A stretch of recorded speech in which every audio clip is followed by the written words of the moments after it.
Баршаңызға қайырлы күн. Бүгін сіздермен қарыннан жасалатын салаттың рецептісімен бөлісетін боламын. Видеоны соңына дейін көріп, менімен бірге болыңыздар. Бұл салатты ыстық күйінде де, салқын күйінде де ұсынсақ болады. Өте керемет, міндетті түрде дайындап көріңіздер. Бізге керегі сәбіз, соевый соус және 2 түрлі пияз қажет. Мен қарынды 2 сағат суда қайнатып алдым. Содан соң барып осылай ұзыншалап турап шығамыз. Және 2 түрлі болгар бұрышы қажет. Дәміне қарай тұз, шекер, қара бұрыш және паприка.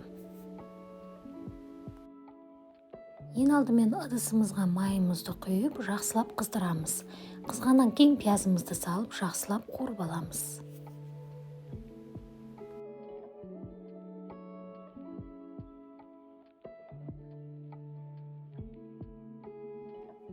Жақсылап қуырылғаннан кейін оған қарынды салып 10-15 минут тағы да қуырамыз.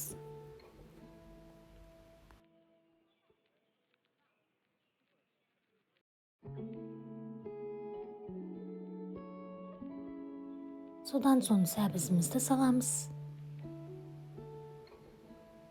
Тағы да жақсылап қуырамыз.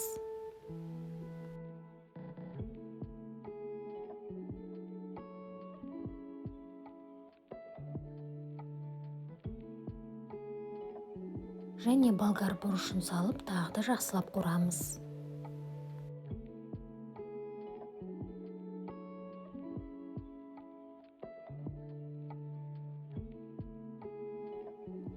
Дәмдеуіштерімізді саламыз.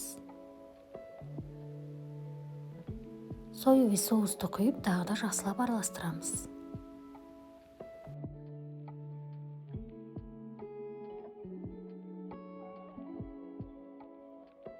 Сарымсақ қосамыз. Және пісуіне аз қалғанда укроп пен көкпияз салып, тағы да жақсылап араластырамыз. 10-15 минутқа бетін жауып қоямыз. Көп қуырудың қажеті жоқ. Біздің салатымыз дайын, дәмі өте керемет болып шыққан. Және де осылай арасына қияр қоссаңыздар болады. Салатты ыстық күйінде де, салқын күйінде де жесеңіздер болады. Ас болсын.